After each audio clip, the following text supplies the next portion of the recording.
Bien, jóvenes, continuando, ahora vamos a hacer un recuento de todo lo que hemos avanzado durante este curso. Y es que hemos hablado sobre algunos documentos empresariales, como es el oficio, el memorando, la solicitud, el acta, la carta comercial, certificado, constancia, informe y memorial.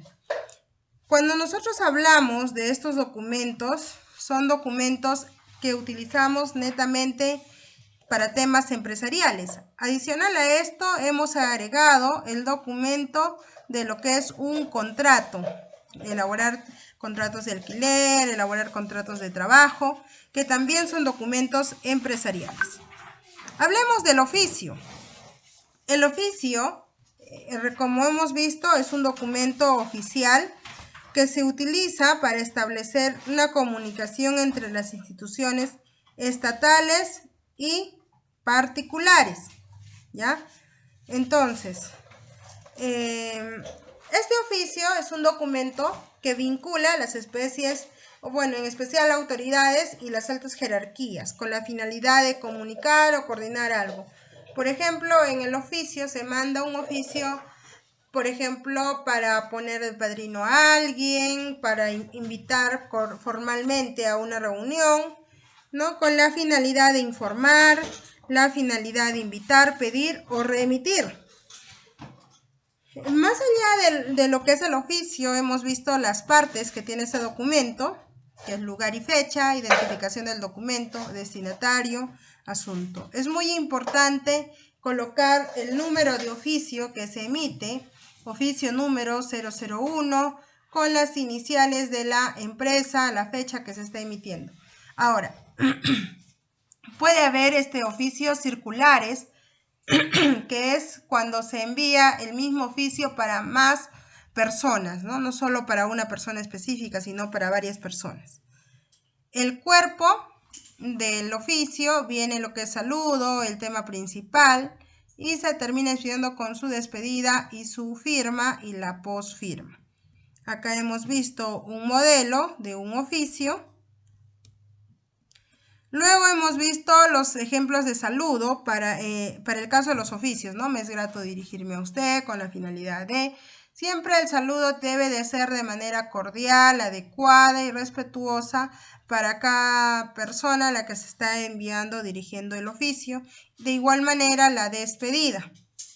Luego hemos hablado del memorando. El memorando o memorándum es un documento interno de la empresa que se da para advertencias, órdenes. En este caso es muy simplificado, no es necesario poner un saludo de manera cordial ni una despedida, sino simplemente se envía, ¿no? Por ejemplo, es un documento muy simplificado, muy difundido en esos organismos del Estado o del sector. Es flexible, práctico, breve. También hay memorándum circular cuando es también para varias personas. Estos documentos, que son los más usados en administración pública, son el oficio y el memorando, que hay instituciones que incluso delimitan el área de difusión de estos documentos y emplean el oficio como para comunicación externa y el memorando para una comunicación interna. ¿Ya? Entonces, cuando hablamos del memorando, es más que todo para dar un aviso o un comunicado a la empresa. Luego hemos visto la solicitud. Hemos hablado que la solicitud es un documento por medio del cual se pide algún derecho, algún beneficio, algún servicio que puede ser atendido. Entonces, el derecho de esta petición, como dice, se manifiesta toda la persona o todo el derecho a formular peticiones, ya sea de manera individual o de manera colectiva. Si bien es cierto, la solicitud es un documento donde ya no lo utilizan mucho porque es reemplazado por un FUT. Cuando se hace la solicitud es para solicitar algo de la empresa. Por ejemplo, tienes una empresa de periodistas, quieres solicitar, por ejemplo, o de repente quieres solicitar permiso, quieres solicitar un certificado de trabajo, quieres solicitar alguna justificación o qué sé yo, y esas solicitudes antes se redactaban mediante documento. Sin embargo, hoy en día, en vez de la solicitud, está el FUT. ¿Qué es el FUT? Es el formato único de trámite que lo tiene cada empresa, elabora su propio FUT de acuerdo a lo que solicita. Es un modelo, como decir, ya simplificada de una solicitud, ¿no? Ya ese es el formato único de trámite, que es el FUT. Muchos reemplazan la solicitud por el FUT. Luego tenemos el acta. Cuando nosotros hablamos del acta, es un escrito o una modalidad de comunicación con el objetivo de dejar constancia de todo lo que se ha hablado, ya sea en una reunión, ya sea de repente en algún evento. Todo queda en acta, más que todo en las reuniones, deja constancia de todo lo que ha sucedido y se ha acordado. Se extiende bajo hojas o folios, que estos están destinados expresadamente para este propósito. El acta es un documento que prueba los hechos que suceden en la realidad y que sirven de sustento para las nuevas acciones, como puede ser para la expedición de resoluciones, ¿ya?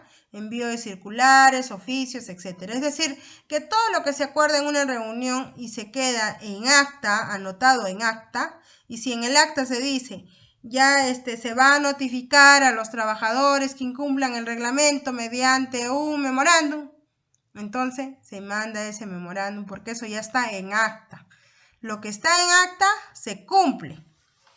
Entonces, en el acta es muy importante y siempre se empieza con la palabra siendo las tal horas del día tal, en presencia de las siguientes personas, en el lugar tal, se llevó a cabo la siguiente reunión y se colocan, ¿no?, los puntos a tratar y se hace el cuerpo. El cuerpo es todo lo que habla, si es que alguien toma uso de la palabra, qué es lo que dijo, qué le respondieron. En otras palabras, el acta es la parte escrita de toda la reunión que se ha llevado a cabo. Las sociedades mercantiles, las empresas cooperativas, las juntas de determinados organismos. Entonces, en este sentido, las sociedades mercantiles, las empresas cooperativas, como dice, utilizan estos libros de acta donde se queda constatado todo lo que se ha realizado en la reunión y firman, ¿no?, los miembros de esta reunión, los representantes y las personas que están asistiendo. Bien, también hemos visto lo que es la carta comercial. Y la carta comercial es el medio de comunicación que se da entre dos empresas para poder, como dicen, negociar con los proveedores y con los compradores o clientes.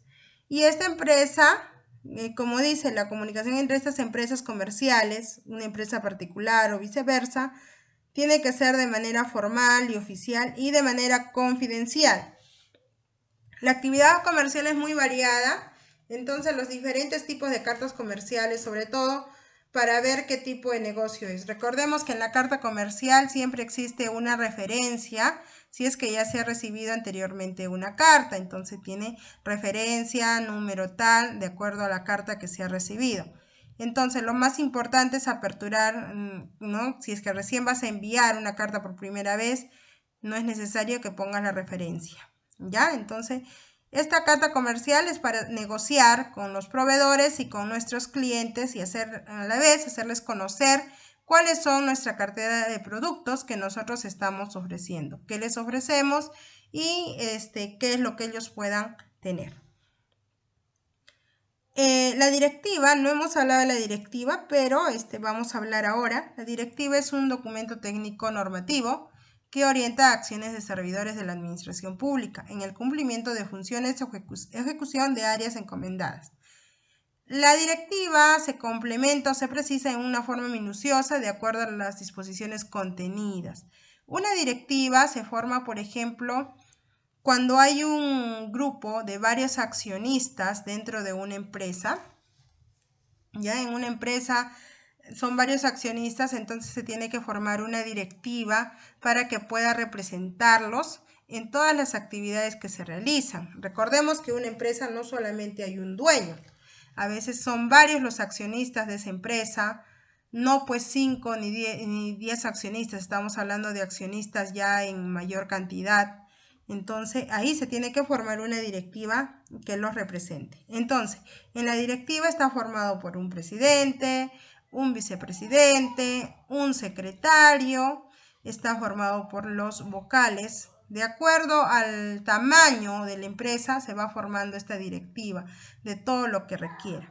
Y es el presidente de la directiva el que está a cargo, ¿no? O presidente o gerente general, que también puede ser la misma persona, es el que está a cargo de firmar y de llevar a cargo todas las reuniones, es el que va a representar a la directiva, en este caso va a representar a la empresa para todas las reuniones, negociaciones que haya. Entonces es el encargado de convocar a los demás socios o de informarles a los socios sobre el funcionamiento de la empresa. Entonces la directiva que va a representar a esa parte.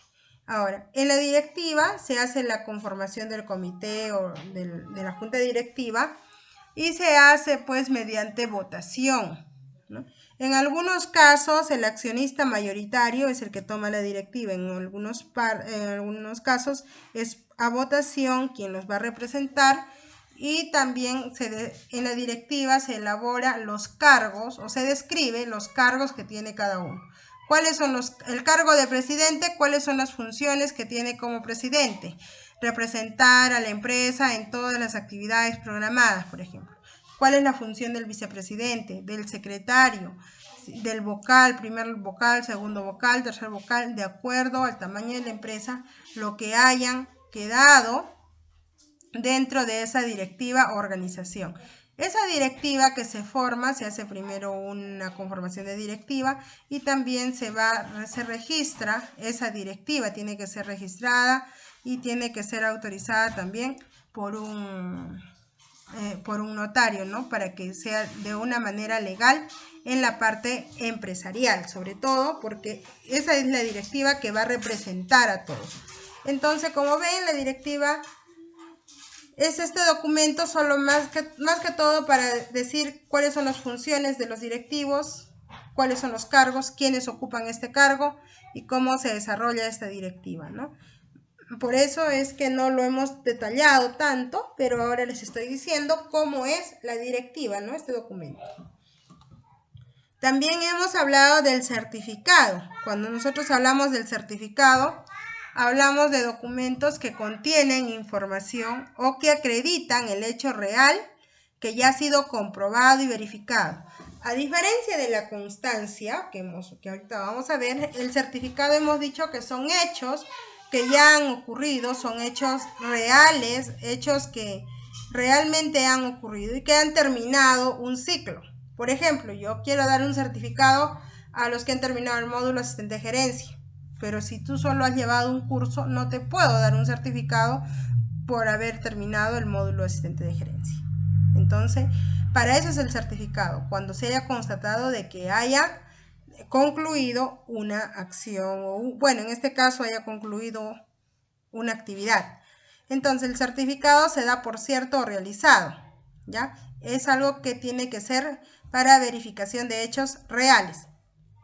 Cualquier certificación que falte a la verdad constituye parte de un delito o quien lo otorga también es sancionado. El certificado es un testimonio concluido o constatado. Hay diferentes formas de certificado. El certificado de estudios es el certificado que lleva una fotografía. Hay certificados por participación a eventos, congresos, seminarios, etcétera, que no es necesario que lleve una foto, ¿ya? Certificado de trabajo tampoco no lleva foto. Constancia. La constancia, como hemos dicho, es un documento similar al certificado, pero a diferencia del certificado es que acá se puede dar fe de hechos que han ocurrido o que están ocurriendo. No necesariamente esperar a que termine. Yo puedo dar un certificado de que tú estás estudiando el curso de gerencia, asistente de gerencia. Eso es una constancia. Consta que estás estudiando el módulo, pero no puedo certificar que has terminado. Entonces es la diferencia, ¿ya? Entonces, como dice, podríamos aceptar el principio en que consiste considerar el certificado como testimonios de hechos ocurridos o ya concluidos, y la constancia como un testimonio de hechos en realización que acaban de ocurrir. El informe. El día de ayer hablamos del informe y este es un documento, digámoslo así, un documento más extenso o más amplio, porque acá se hace constar el avance o culminación de acciones encomendadas o la ocurrencia de hechos, considerando el interés. La autoridad puede pedir que personas particulares o informe sobre los hechos o situaciones que se da o se conoce o se consideren útiles para esclarecer soluciones a los problemas. Este informe tiene carácter de declaración jurada, lo que es decir que la persona debe de hablar o de informar de acuerdo a la verdad todos los hechos que se vienen dando. Entonces el informe es una parte primordial, sobre todo para ver las acciones que se están realizando, ¿no? Entonces el informe tiene carácter de declaración jurada, que quiere decir que la persona informa debe de informar con la verdad o puede ser sancionado de manera administrativa o penal según sea el caso. Si es una investigación científica y se hace un informe mal elaborado, no indicando todo lo que puede ser y si causa daños a la salud, es sancionado penalmente. Según estos casos, el informe puede ser breve o puede ser más extenso, dependiendo las variables o las páginas que se está utilizando. Debe ser firmado por una persona e ir acompañada de cuadros, fotografías, videos, grabaciones, testimonios, resúmenes, separatas, facturas, boletas, todo lo que se pueda anexar al informe. ¿Ya? Entonces esto se utiliza tanto en el sector público, sector privado. Y para culminar hemos hablado del memorial, que es un documento donde se dan los hechos, más que todo, de lo que se está dando y es para hacer una petición colectiva hacia una institución gubernamental o ente superior para pedir una queja, una súplica o para solicitar algo de manera conjunta. ¿Ya? Así es que, jóvenes, espero que este curso les haya servido de mucho, sobre todo en la redacción de documentos. Hay documentos que tienen similitud, hay documentos que son totalmente diferentes, hay documentos que son para entes públicas y hay documentos que se utilizan más que todo en un ámbito o sector privado. ¿Ya? Esas son las diferencias o similitudes que pueden tener algunos documentos. Y bueno, jóvenes, lo más importante en una redacción de documentos es tener buena ortografía, evitar las faltas ortográficas. Si tú redactas un documento con bastantes faltas ortográficas, es una falta de respeto y ese documento simplemente está mal elaborado y no tiene validez. Así es que tomen bastante en cuenta eso, las faltas ortográficas, evitar esas faltas ortográficas, ya que estamos en una etapa de aprendizaje. Deben de evitar esas faltas ortográficas y sobre todo ustedes que se encuentran en un nivel de estudios superior.